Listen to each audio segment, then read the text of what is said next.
welcome to the E14 Gamecast, Emotional E14's gaming podcast. I'm Rob Wade, and I'm joined, as always, by my pet rock via satellite, the incomparable and inimitable Blake Harmer. KO! Oh, goodness, no, he's unconscious. I'm going to have to do this by myself again. Oh, no, wait, that's it. Oh, he's chuckling. He's alive. He's alive. All is well. So, yeah, we've been talking about so many games in the break that I thought we might as well just jump on and get right into it. Because also we bled into the crazy train a little bit. So yeah. We haven't done that. We haven't done that in years. It's kind of, it's all right. It's fine. We haven't done that in years. So don't worry about it. Not a problem. So, a lot to talk about in the last couple of weeks. There's been a lot of, recent changes, I suppose. There's some sad times. So obviously Telltale is seemingly no more, which is a real shame. That was deeply saddened by that. I didn't realise they were in such trouble. No, this is the thing I found. Is like, did they just maybe spread themselves too thin, trying to get too many properties out? Like, is that the problem? Maybe they overextended? Because obviously they did. Walking Dead was like their first big success. Obviously they had Back to the Future before that, just before. Yeah, they started off fairly smallish because I think they did stuff like Puzzle Agent and. That's a great game. You ever played it? Yeah. Oh, yeah. I played the first one. I didn't do the second one. I feel like I did. But Puzzle Agent's great fun. If people haven't played it, I mean, I would definitely recommend giving it a go. Yeah, and I think they picked up some of the more rebooted episodic licenses. Like I think they did like Monkey Island and Sam and Max. They did. You're right. Yes. They did start getting some film licenses because they did Back to the Future with like the first one they did. I think like the film licenses. Yeah. They did do Jurassic Park, which I've heard wasn't that good. Mm-hmm. That got, but they didn't really break out until they got Walking Dead out. Yeah. That was their big. That was the one that launched them from like lower tier games to big time, basically. Mm-hmm. And then, I mean, all of the games they made after Walking Dead, I've not played all of them, but I've not really played a bad one. I did from ones I've played. I had some problems with bugs in a lot of the games. I must admit, I've not played the later series of that. I mean, the engine was rather creaky because I remember them going like, the graphics will be nice and what it's doing will be nice, but it's quite obviously it was struggling in the background because there'll be like long pauses in loading and it makes you wonder, is that the problem? Are they like basically just never been able to? Because I mean, I can understand and I could sympathise with that position if they've just never had the time, because they're almost like victims of their own success. Possibly. If they've never had the time to go back and actually fix, bring their tech back into sort of bring their tech back up along with it. That's the thing that was bugging me, is that I'm not sure when they went under, they blamed recent sales of the last few games, as they said, but even though they've been acclaimed and praised for the work they're doing, sales haven't reflected what they've done. I mean, I must admit, but I don't know if that's just what they're saying, because I know sometimes with some companies they'll do interviews later down the line and you'll find the truth of what happened. It'll be like chronically mismanaged or some shit. Or something. But I mean, it seems odd because it doesn't sound like there were problems in terms of getting licensing. They sound like they were throwing stuff at them. Oh yeah, I mean they got Stranger Things. They were talking about Star Wars being people were speculating that maybe Star Wars might be on the cards and all that stuff. And I mean, I would have loved to see them do, especially now that I've been watching it on Amazon. I'd love to have seen them do a Battlestar game, because that would have been amazing. Like just the possibilities there. Some of the storyline potential would have been incredible. Yeah. And it's just such a shame we're never going to be able to see that. But I'm sure, Wolf Among Us Series 2, we're not going to get it, But at the same time, I know that obviously there are a bunch of really talented people who work there. And I'm sure that a lot of them will move on to do other things. Oh, yeah. I mean, I hope, obviously from that standpoint, I do hope, they're all good. I'd like to think they're all good workers there. I'm sure they will. I'd like to hope they will find other work with other companies. Yeah, exactly. There's obviously a good design team there. But I mean, the other thing they also said just before they went under, they always said they were in line with updating system and all that. So there were plans to update that. So when they would ever implement that into their games, I think that's the thing. I think maybe that's it. I think maybe they were given lots of things and they were told to their deadlines. Yeah. It was just. I think they would need to know that. I think, sorry, when I'm rambling a bit. E14. Yeah, it's what we do, baby. They would. Yeah, I agree that maybe it was a victim of their own success, because I think maybe they never got to update their engine because they get getting thrown all these licenses, and maybe because they got given these licenses, so maybe they had deadlines to get these games out. Yeah, I imagine if they're contractually obliged by licensed properties, I imagine the deadlines are much stricter, and there's probably less room to negotiate on the scope of the project. Yeah, like Batman with Warner Brothers, I suppose they might have gone, well, we want these storylines out. Yeah. And it does make you wonder that they never updated their engine, because I mean when people were whinging about it, but I mean, I'd like to think that's not the reason people stopped buying the games. Yes, I know. I think the problem was also is that a lot of these games, is episodic actually a way of making money? Is it? Because I mean, a lot of people normally would just buy a season pass. Yeah, I don't know. I don't really know about that. But also a lot of these games I noticed were then they wouldn't be out for very long, but then they would be coming out. They would be going in sales quite regularly and coming cheap, and or given away with PlayStation Plus for some of the older ones, for example, or games with gold. Yeah. But that's the thing. I must admit, I very rarely. I don't think I ever really bought many series from Telltale on release. So normally, because I knew a month or two down the line, even though all the episodes will be out, the season pass will turn up in a sale. And that's what I thought, well, I might as well wait for that. Yeah. And in a way, that's them losing money right there, because their stuff keeps going into sales. And that. Yeah, I mean, I wonder... I didn't see the point in buying it when it's brand new, because I thought, well, I won't be able to play it straight away anyway. Yeah. I wonder if part of it is down to attention span of the industry in general, and the people within and the customers within the industry. Because you get this with, obviously with early access, people complain when it's a story-driven game, because people go, well, what the hell, now there's nothing left to play, I'm going to move on to do something else.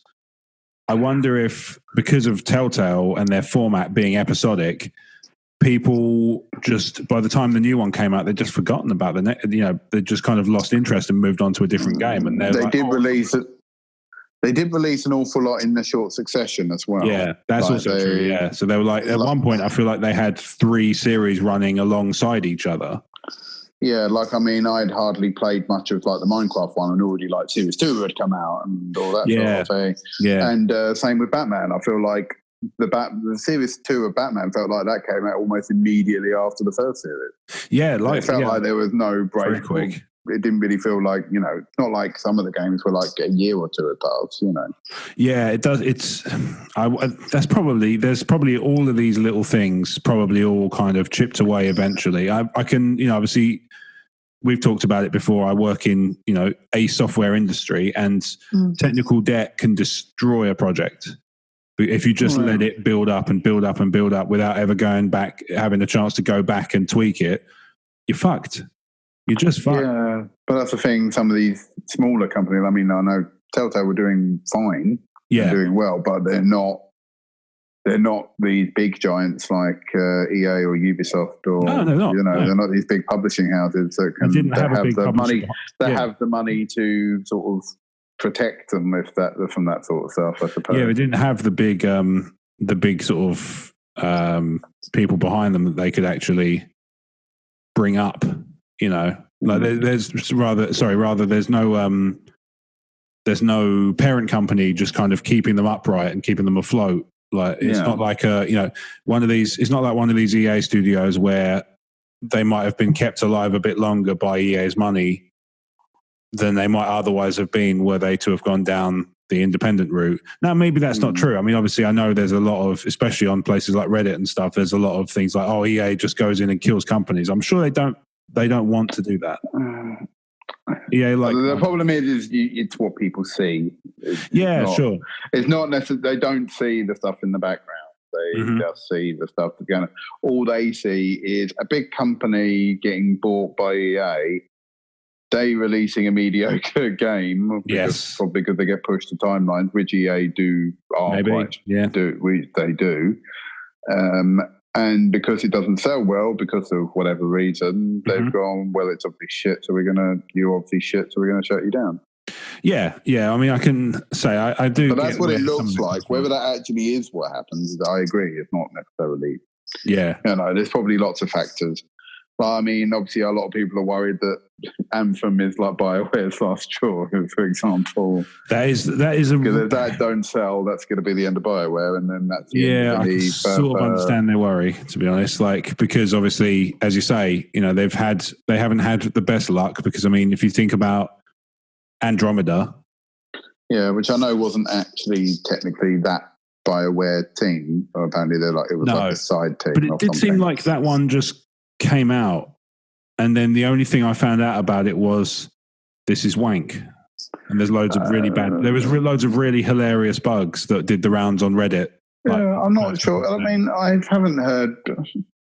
The thing is that from the storyline perspective, I've heard that it's just not as strong as the other Mass Effect games. Yeah. Yes, there were hilarious bug glitches, but I don't know if these have since been patched. That's the thing, Assassin's Creed Unity had some horrible bugs in it, but I think they've all been patched out since, So I don't really like to condemn a game on. I think it's inexcusable. I think games should be at least of a working quality before they ship. I know I'm not making excuses, but I know as games have got bigger, that's what's led to the.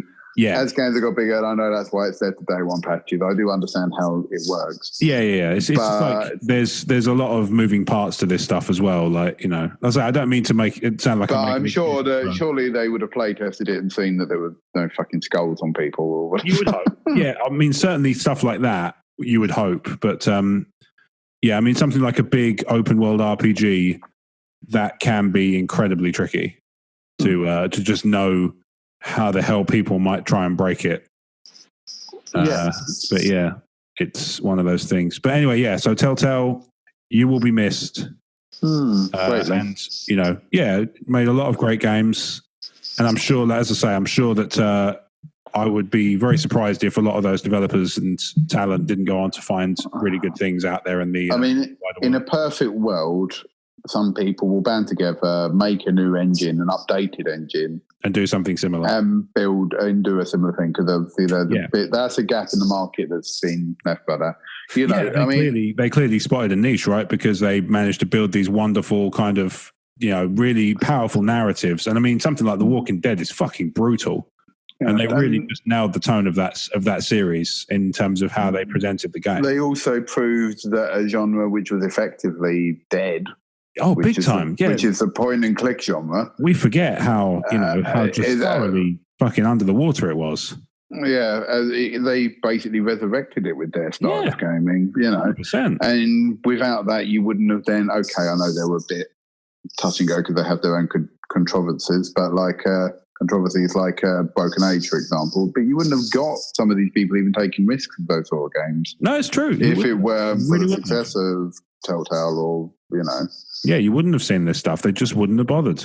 Yeah, you wouldn't have had what's the Thimbleweed Park or stuff like that. You wouldn't have had any of those sort of games. Absolutely, that stuff wouldn't have. That stuff just wouldn't have been.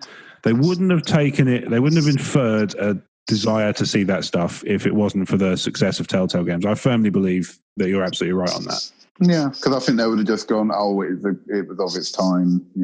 Yeah. But so moving on to happier things, we played a game together. Yes. We played Fallout last week. Yes, the Fallout the board game by Fantasy Flight. What did you think? I thought it was really good.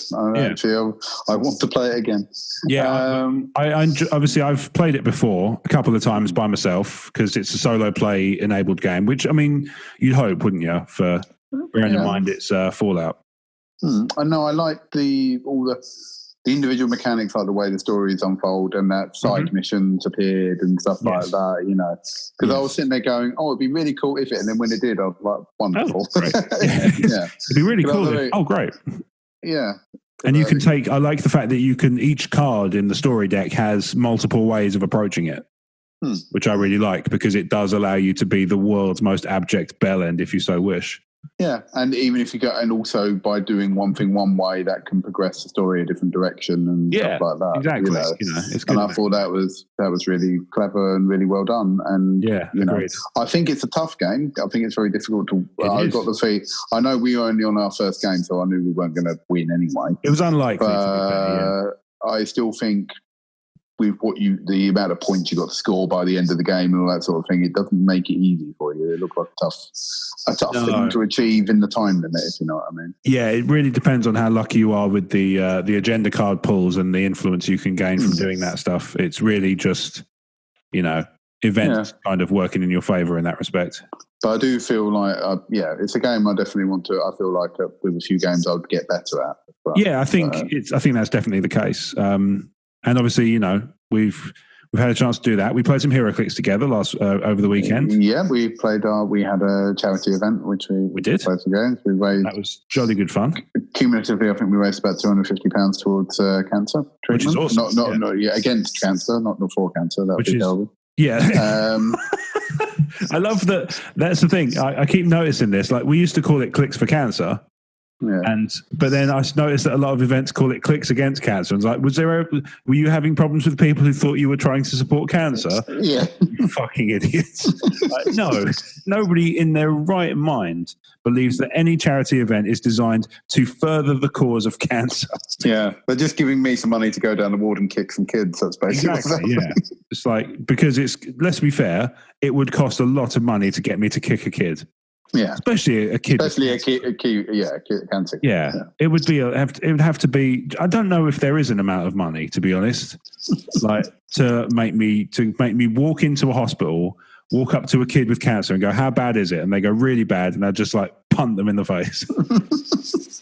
It'd have to be fucking thousands. Yeah, of pennies. So I just gave you a look. I thought some things I know. If I look at you, do you upgrade your price? Like, if it's $1 million, you'll do a drop kick. $1 million for a standing drop kick, I think is fair enough. Yeah, it'd be my minimum price. Yeah. Every now and then, I know if I give you a certain look, I can make you break. Just after I say something, just. See, works. Yeah. The same thing with Jen the other day. I was cleaning my teeth. And I was using an electric toothbrush. We've just got electric toothbrushes. And I don't know what it was, but just made me just, like, I sort of got it here, like, and I just brought it around as if, like, okay. She just started laughing. But, it says more about her and what's wrong with her than me, to be honest. I feel. I really much as I'm loving your faces and that, it doesn't transmute well to radio. No, this is true. That's fair enough. We can move on from that. But so we played some Fallout. We played some Heroclix. So we've had a good jolly old time playing games recently. Yeah, that's been my main board gaming recently. I don't think I've played much. I know you did Legion last time and stuff like that. I did, yes, and that was good. And I've played it twice now. Once it was recorded and once that wasn't. And it's still so much fun, that game. Jolly good indeed. I played a video game and finished it. I mainly finished it on Jen's behalf because it wasn't something I would have otherwise played. The Last Guardian. Wow. Yeah. Wow. Yeah. Why wow, Blake? Why wow? Well, I'm just saying your past history of Raider games. Yeah. And do you know what? It did. It fully validated my fucking opinion of that bullshit. I mean, I picked it up because I thought Kat wanted it, but I bought it for Christmas, and we've never played it.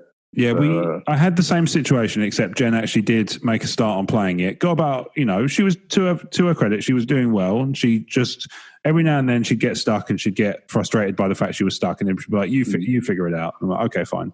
So I'd make my way through, and then towards the end, it was more like she would say, I'm not really enjoying actually playing the game anymore, but I'd like to see the story end. So apparently there's a very horrible bit towards the end involving water that's very frustrating, apparently. Involving water? Or I heard I remember a couple of people have told me. Yeah, there's about 2/3 of the way through, there's a puzzle involving a room full of water that I couldn't get my head around. And I ended up having to go on to one of those spoiler-free walkthroughs for like an inkling of where to go next. Yeah, I think it's a lot of it is you're getting pissed off with the dog. Yeah, I spent a lot of time yelling at the dog. I also spent a lot of time yelling at the fucking moron boy I'm controlling. Because a number of times... The little idiot boy that I happen to own. Okay, idiot boy, let us jump this perfectly achievable chasm, which is not big, and it's perfectly within your range to... Oh, no, you jumped in a different direction and fell to your death. Congratulations, you absolute dribbling simpleton. Or I went, right, well, jump over there. Okay, cool. You picked up, you climbed up onto that flat, square, cornered ridge, right angle, pretty standard ledge. Yeah. Now, can you jump up this staircase that's missing a few steps? No, you fell to your death. Right. Well, I'm sorry to say that you seem to have a real inner ear problem. You seem to have an inner ear infection because you seem to be completely unable to distinguish between a square ledge and a staircase, which is missing a few steps. And now stairs, I don't know when the last time you went up some, Blake. What shape are they? Well, rectangular, yeah. Rectangular with corners. With straight edges, yeah. Yeah, straight and right-angled edges. Mm-hmm. And the much in the same way as stairs in general are considered most optimum when they're squares and rectangular, right? So they're at right angle, when the stair itself is at a right angle.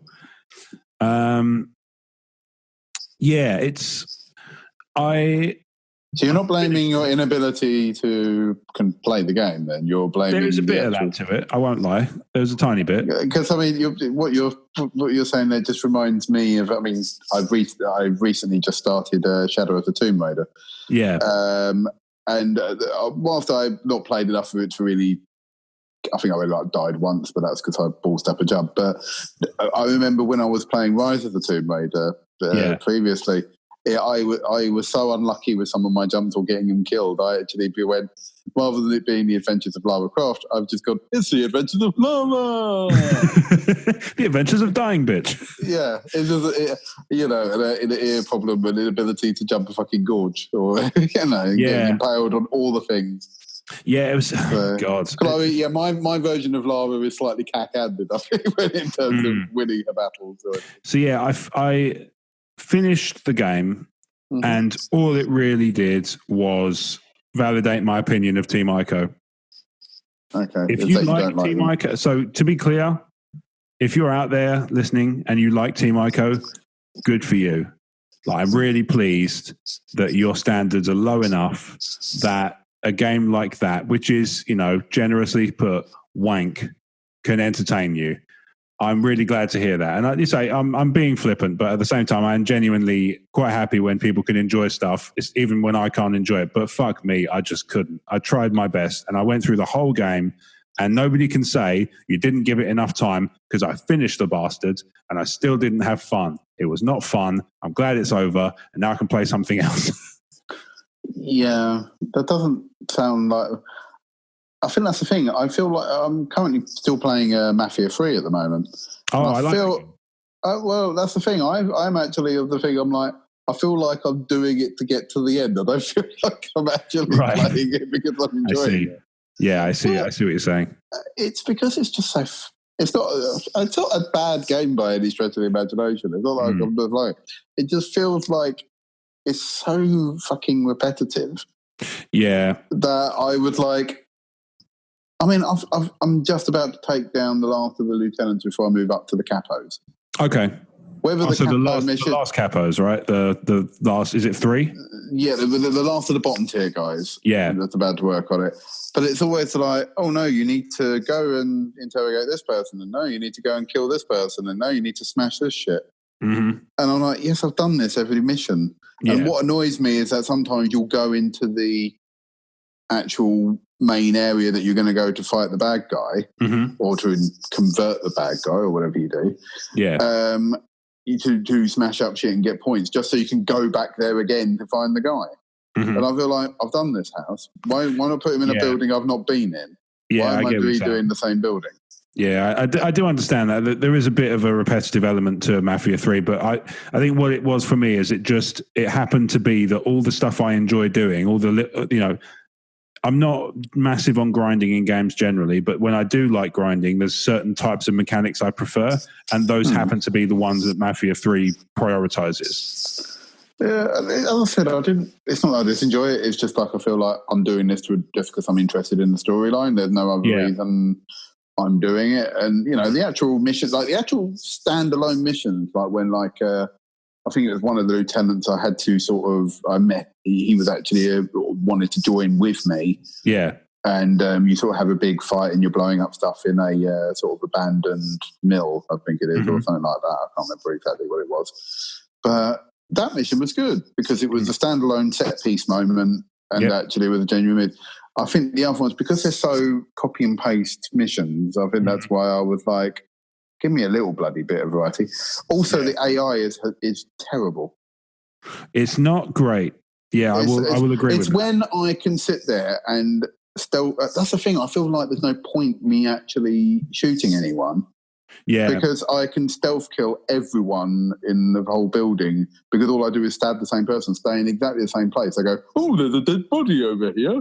I wonder what will happen if I go through this door. Yeah. Oh, I better go investigate. Oh, I've been stabbed.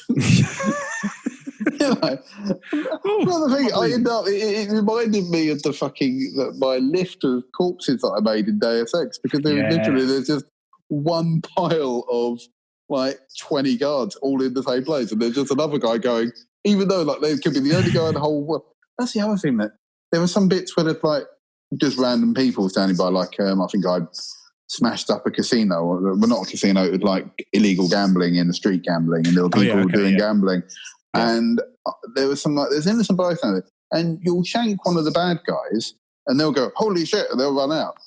No one else gets affected, but all the other people that you're stabbing don't get awoken by the fact that everyone's just gone, holy shit, that guy's got stabbed and run out. Yeah. They're just sitting there going, well, I might as well carry on minding my own business, facing away from this guy with a knife. Oh, that's interesting. The guy with the knife, this guy seems to have a knife in him. He must be allergic.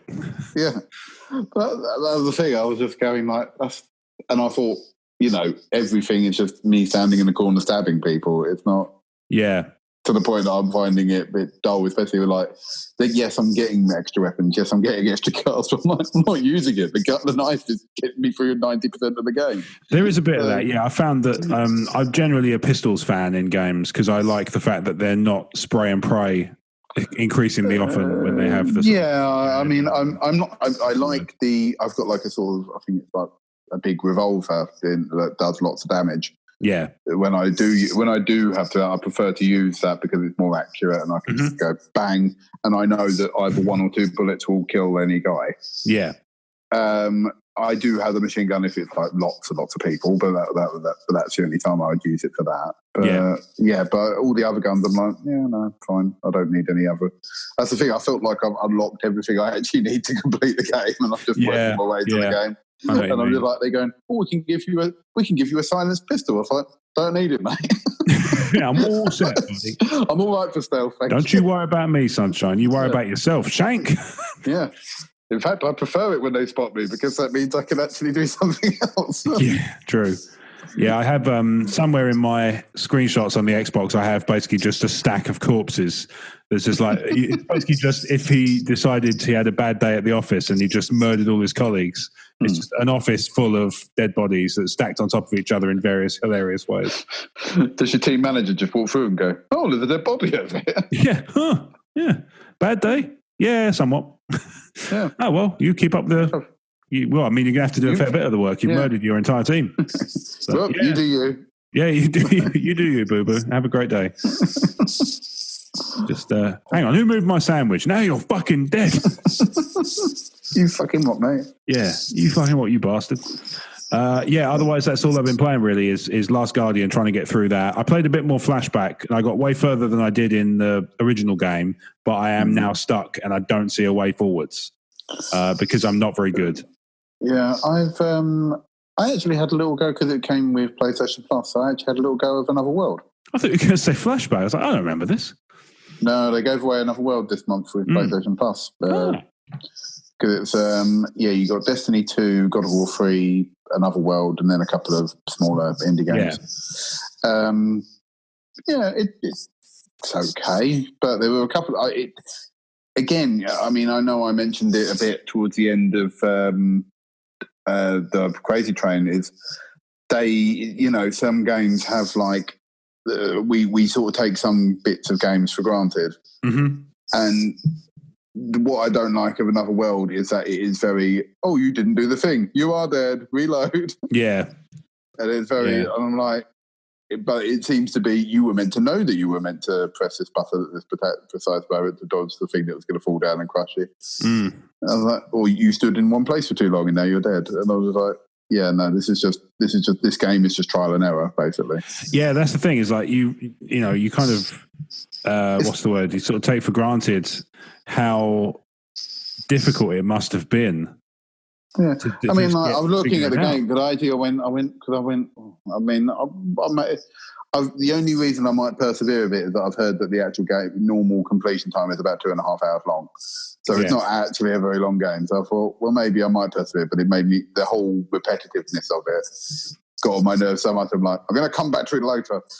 Yeah, I know what you mean. It's like there is a point where you're just like, I will try again another time when I feel more inclined to persevere. Like Witcher 3 was that for me, because I've paused that. I've sort of parked it for now. And that's partly because I'm just like, I am trying, I am stuck, and I am not having fun being stuck. I will come back to it when I'm willing to give it another go and give it more time. Yeah. And I think that was been the other thing for Mafia 3, is that I was playing it going, yeah, this is all right. And then I played Spider-Man. Yeah. And Spider-Man blows it out of the fucking water. I'm sorry. Of course. Yeah. No, that's fair enough. That's fair enough. But, yeah. And now I've gone back to it after getting the platinum for Spider-Man, and I'm sitting there going, yeah, there's something missing. Yeah, it's like a Spider-Man shaped hole in your life. Yeah. As a point of interest, actually, because I was going to ask you this during the Crazy Train, but I thought I'd save it for this discussion. If you were to have a superhero game be announced by a developer, so let's say Insomniac is not, we can do an Insomniac one, and then any developer doing any superhero franchise you like, who would you choose? Because I have an idea on one, but I want to get your thoughts. If Insomniac were to make another, like, I mean, obviously I know I mentioned with the whole, they want to do a Marvel gaming universe and all that sort of thing. Because Insomniac are well known for, obviously open worlds with Spider-Man and Sunset Overdrive, and also making cool weapons and stuff like that. Maybe they could have a go at an Iron Man game.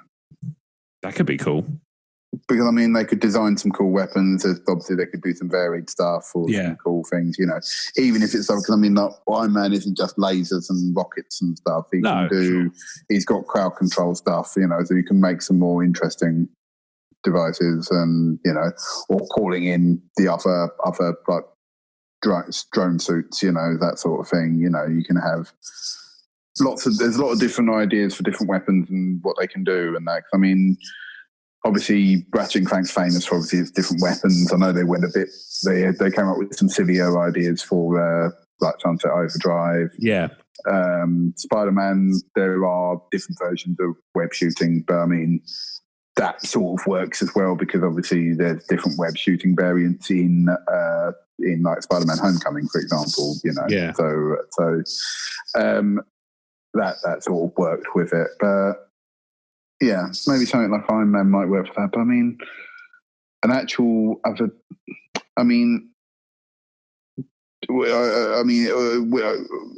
if you, I take it you're writing off something like Rocksteady or something then? No, Rocksteady can be in the mix. Because I know, obviously, not that they've revealed anything, but everyone's obviously assuming it's Superman they're working on. Yeah, I don't know why that is, but because that would be because they've been in charge of a DC license. I think that's probably what it is. Yeah, I suppose. Although, they could. That's the other thing. They could do superheroes, but they could go a different way about it. Like they could do more of more of a slower burner sort of LA Noire style game and do Constantine, for example. Yeah, I was thinking. So my one would be, what's it called? Rocksteady doing Justice League Dark. Okay. So like to fight more demons and monsters, but maybe kind of going down the route of like having one where it's like you play as maybe a bit where you play as Zatanna, a bit you play as Constantine, a bit where you play as Deadman. Okay. All that stuff. But they all have different play styles and that make the game more varied, that sort of thing. Yeah, exactly. Okay. Yeah, just to kind of have a bit of a difference, kind of. So it breaks up, so like you'll do one mission that's out and one mission out. And, one might be more stealthy, one might be more action heavy. You know. Like because Deadman could totally, or you could even have different characters, and you could then try and approach the same missions in different ways. Because Constantine probably have a different approach to something like than Deadman would, because Deadman could just possess somebody to get into the building and stuff like that. They work together or something, you know, like a Lego game where you have to have different characters do different things, but a proper, you know, a more developed. Yeah, but it could be a mixture of puzzle and action or stealth or whatever. You know, you could do lots of different things there. Yeah, no, that could work. That's the thing. I'm not. So that's the thing with some games. I don't want to like pigeonhole a specific developer, because obviously when I was initially worried of like some companies doing like, you know, I was worried initially of you know, when Sunset Overdrive was announced, I was like, Insomniac haven't really done a open world game, and it's fun, and they nailed it. You know, it's really fun. I don't think it deserved the flack that it got. I think it was I think it's really fun. You know, ultimate pigeon combo. And so when they went, we've given them the Spider-Man license, I went, well, that is going to be a good game. I knew it was going to be good. That makes a lot of sense. That. Yeah. But then it's also, again, if they're going to do an open world game, if they say, we're doing this open world superhero game and we've given it to Rockstar, you're like, it's going to be good. There wouldn't be any, they're not going to fuck that up. No, that's true. Here's one I thought of. Devolver. Okay. The Punisher. How good would that be? It would be like, it would be Hotline Miami easy mode, wouldn't it? Oh yeah, I suppose it would. Never mind. Now think about it, that's exactly what Hotline Miami is basically the Punisher without the license. Yeah. Except, you know, or easier, because it's not. It's because you'll probably be harder to kill than you are in Hotline Miami. True. I imagine it's like, and also it's go and kill the mob because they killed your family, rather than go kill these people because reasons. Yeah. Apparently there's a plot to Hotline Miami.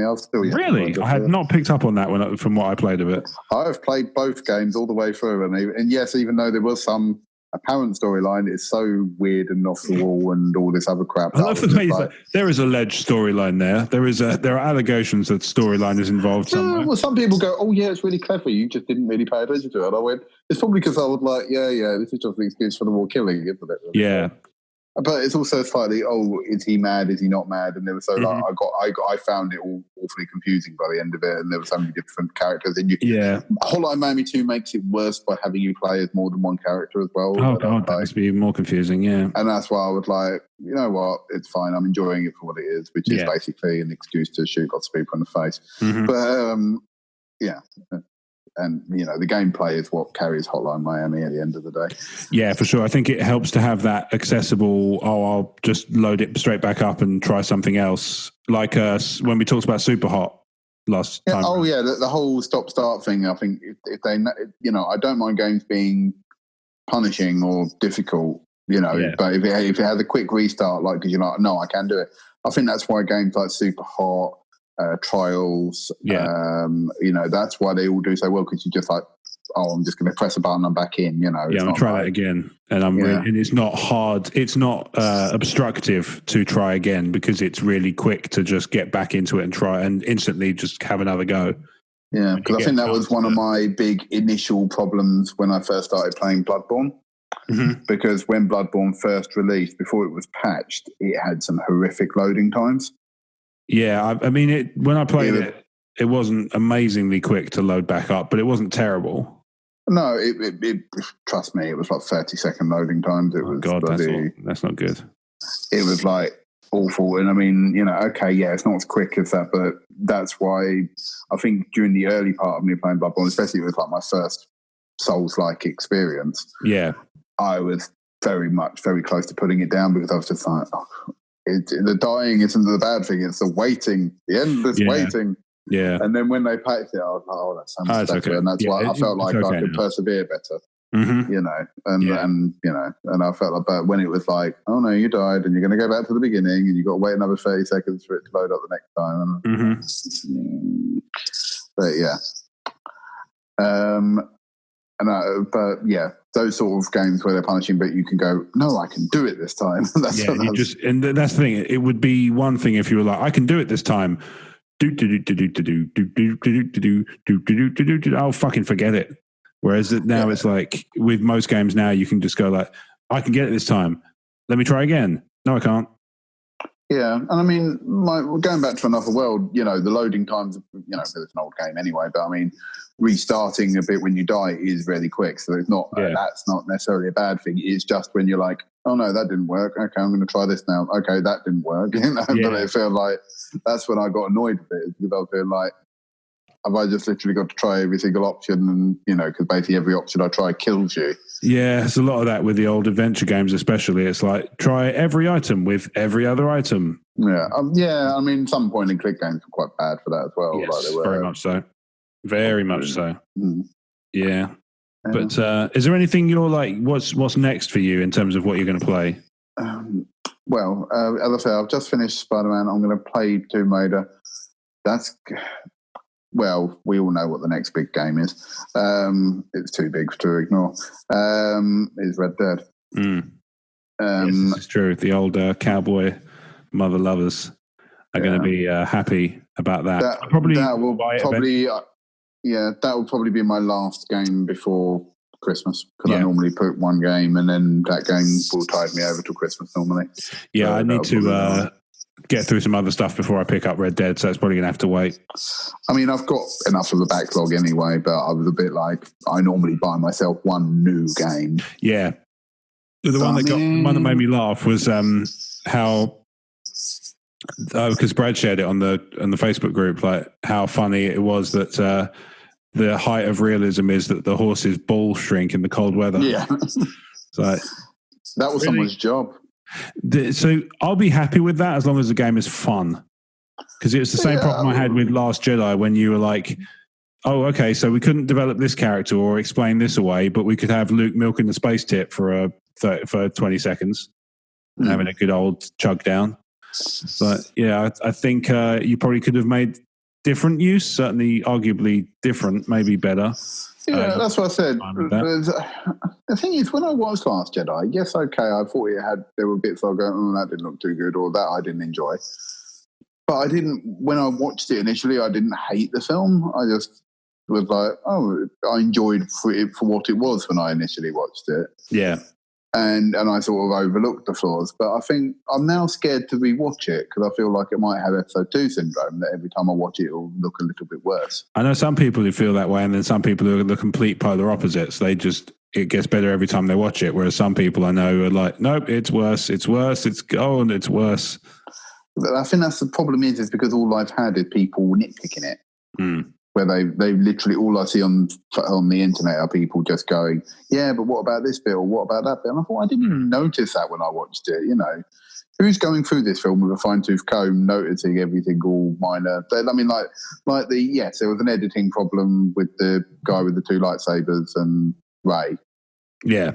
And like, oh yeah, she should have been dead, Yeah. Yeah, well, okay. That there were better films than Last Jedi that have those sort of problems in it. Mm-hmm. There are editing problems. You could argue the whole Harry Potter having the scar on the wrong side of his face, and stuff like that happening. Yeah, that's a pretty big gaffe, I would say. But and stuff like that. If you really nitpick, you can find a fucking car in the background in Lord of the Rings. The one that always makes me laugh is Well, I'm watching, like, obviously I mentioned in previous episode and Crazy Train last week that I'm watching Battlestar.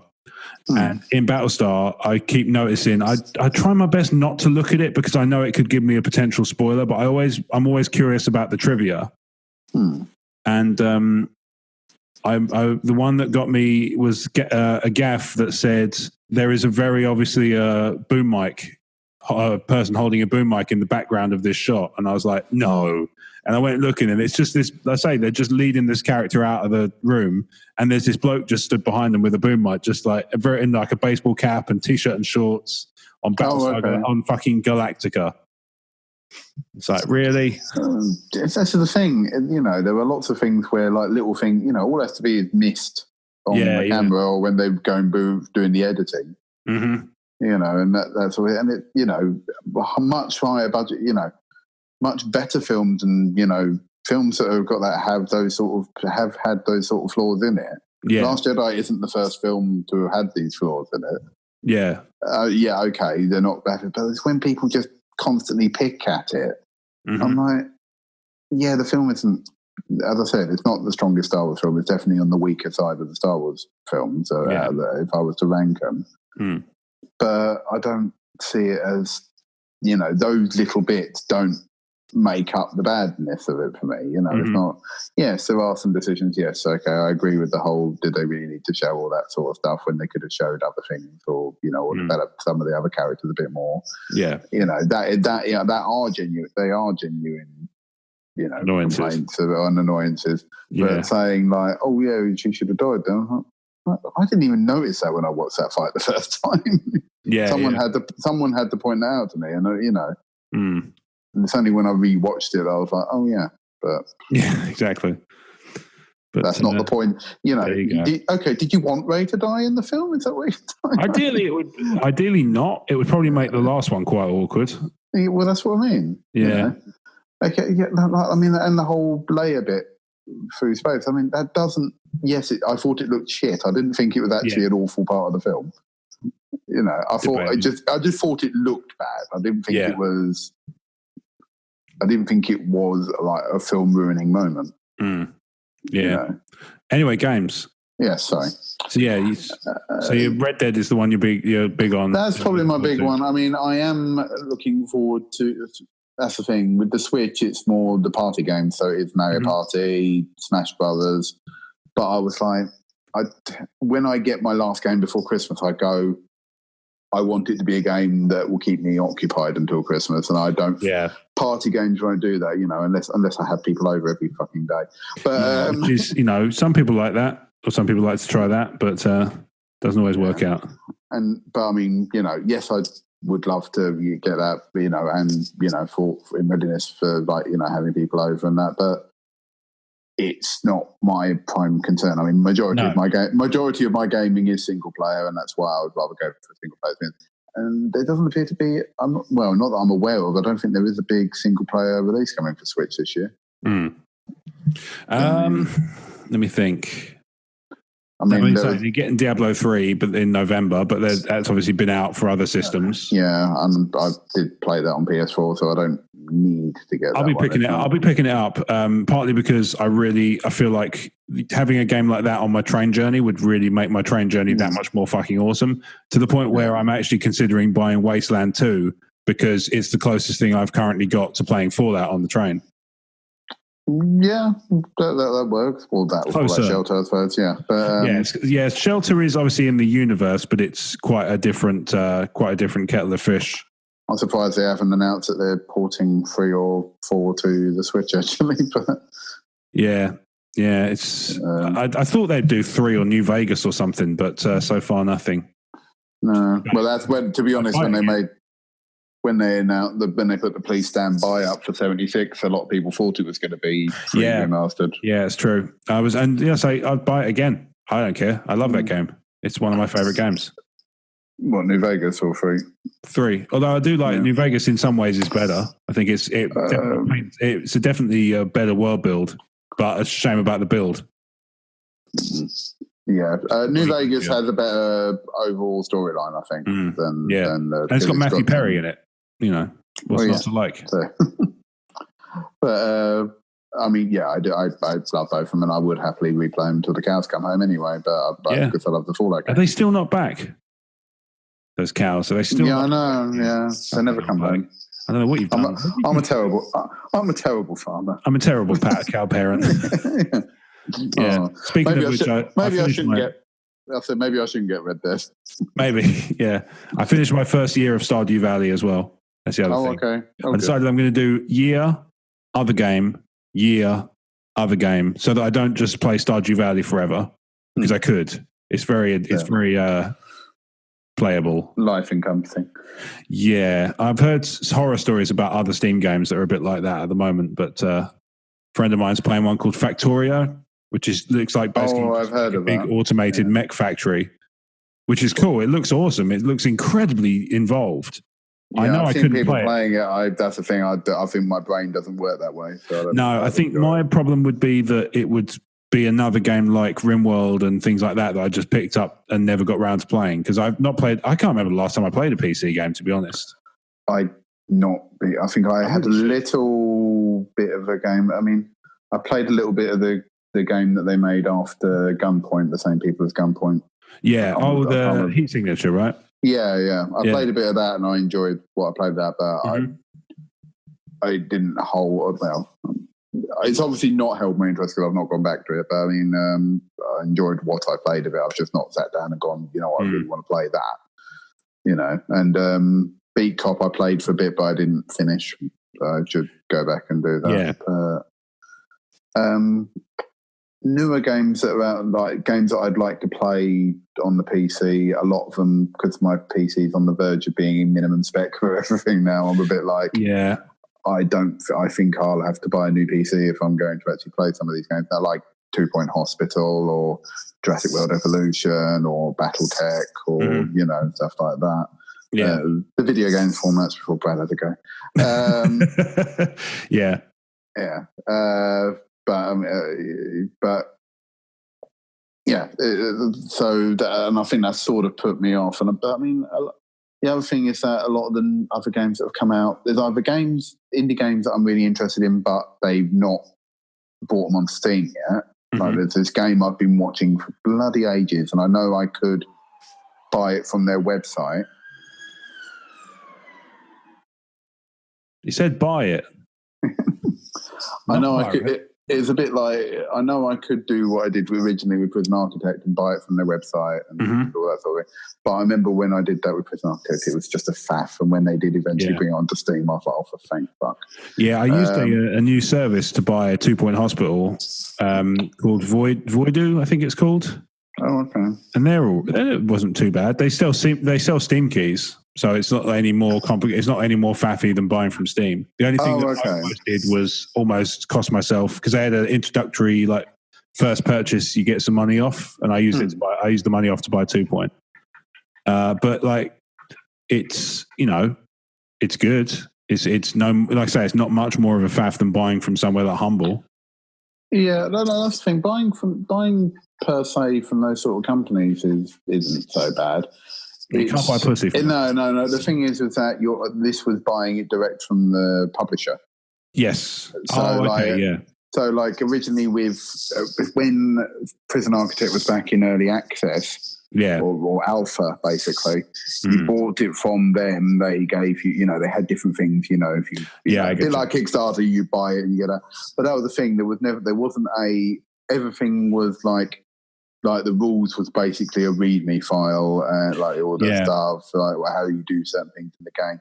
And also, whenever they released a new build, you'd have to download the new build and stuff like that. And I just thought, I can't be bothered with this. And when we finally bought it onto Steam, and I knew Steam was going to automatically update it for me, I was like, I'd rather do that. Yeah. So there's a game I've been waiting for called Overland, I think it's called. Okay. It's basically... sort of you play a survivor. You're trying to get from point A to point B. It's sort of procedurally generated, but you're trying to survive a sort of apocalyptic situation where there's aliens have invaded, but they're sort of coming out of the ground. Oh, okay. So it's a bit, I suppose, a little bit resistance in a way, but it's more of a puzzle game, but you're scavengers. Like you got a car and but you know that you've only got so much time before the people come out, or the monsters are going to get harder. It's going to get harder and harder to escape the aliens the more time you take doing things. Gotcha. So, but obviously, if you don't grab the gear, you're not going to survive that long. And I saw the Yogscast play it like over a year ago. Okay. And I watched it. And I went, that game looks really fun, and I would like to get that. Yeah. And so I added it on because it did say it will come to Steam eventually, and Steam, there is a page on Steam that just says coming soon. Yeah. So I've added it to my wish list. It's on the very top of my wish list. It's not, Yeah. Over a year has passed. It's not come number one with a bullet. Yeah. The moment it comes on Steam, I'll buy it. That's the thing. It's just a question of when. Yeah, but I thought at this point, before it's not on when it's not on any format like Steam or Origin or whatever, I'm not going to buy it until it's on one of them, basically. Mm-hmm. I'm not going to buy it when it's its own individual thing and you've got to keep, update yourself and all that. As much as I'd love to pick up some Steam games, I can't justify more games. Let's say without playing something. That's the thing. I've got a massive back catalogue of PS4, Xbox. Thanks to games. This is the thing with all these games of gold and all that sort of thing. That's what. And I'm sort of kind of glad that Switch isn't offering that. Yeah, to be honest, like with the Switch one, I played. So I went through a little phase a couple of weeks ago of buying trial versions of things I hadn't kind of picked up before and I was interested in. So I went to this book summarizing service, which I thought might be interesting for non-fiction stuff, and it was, but I didn't really use it, and then I fucked up and didn't cancel the trial in time, so now I'm on the hook for a year. Yeah. Unfortunately, it's one of those ones where they pay up front, so even if I cancel it, I'm not getting my money back. So you might as well use it. Might as well keep hold of it and just make sure it doesn't auto-renew next year. Maybe turn that off. A couple of days later, obviously I do the more important one first. I signed up for Switch Online and I went for the trial of that and promptly cancelled it the next day. I turned off the auto renew. I did the week mainly because the Dark Souls test came out. That was the main reason I went. Right. I'll do it. Yeah. Because first when they released it, I was like, I'll wait for it to be to see if it's worthwhile, and then before I do a free trial. But then when they went, the Dark Souls network test's out, and I was like, okay, I'll do that. I'll get. So my experience was, I will play some NES games. This is shit. This is shit. Yeah. This is shit. This one's all right. Oh no, wait, it's annoying. Yeah, I basically, the only games that I thought were worthwhile was like some of the older games that are famous. Yeah. So like Donkey Kong was fine, Mario Brothers was fine, Mario Brothers 3 was fine. But yes, Ghouls and Ghosts was shit. Yeah, I didn't play that one, but I can imagine it was probably shit. That's the thing. The one that got me was wrestling. I thought that for 2 seconds. I couldn't have a worse experience on Switch with a wrestling game than WWE 2K18's atrocious optimized state. But it's possible just to have one that's not fun.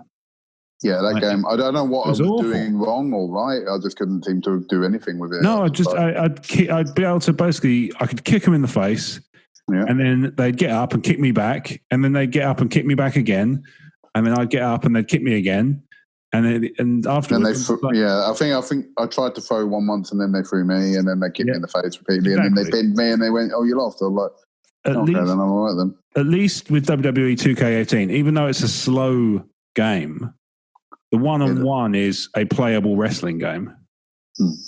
It's just not very well optimized in the slightest, but it's still a playable wrestling game.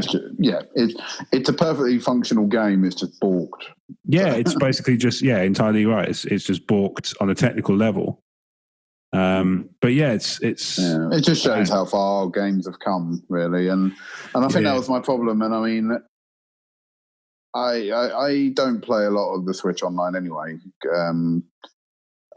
And I don't see myself really doing it much. There's not a lot that I can. There's no parts of any game. But I mean, I can play ARM. I only ever play ARMS. I dabble with it once in a movie, but I only ever play the single player anyway. Yeah. Or if I have people over, I'll play multiplayer.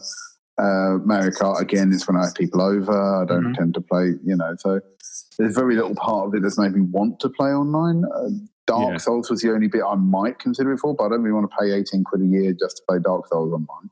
Yeah, that's fair enough. And the NES games, they may add some better games, because I know they said they were going to add like Metroid and stuff like that.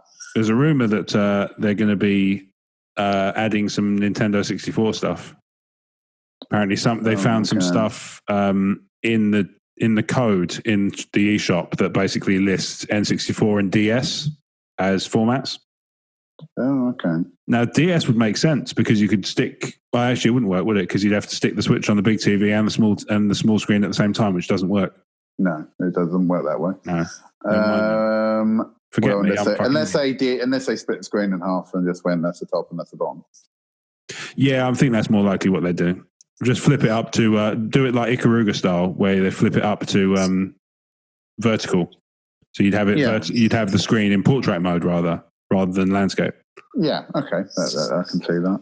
Yeah. But yeah, there's not really a lot. Yeah, I mean, I dabbled with a few of the NES games. That was the thing, is that they say all this and that they say they intend to bring SNES games out later as well. But I thought they actually are advertising it as NES. They're not advertising it as anything else. Yeah, that's the thing, isn't it? But I'm looking forward to the rumoured N64 Classic and seeing what games are on that, because I bought the SNES Classic and it's quite fun.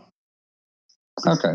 Yeah, because that's the thing. That was half the reason I didn't want to go in on half of these, I think, like the NES Classic or the SNES Classic. Yeah. Because I was like, well, if they're going to just add all the NES games on the Switch anyway, I thought, why would I need the NES Classic, you know? Mm-hmm.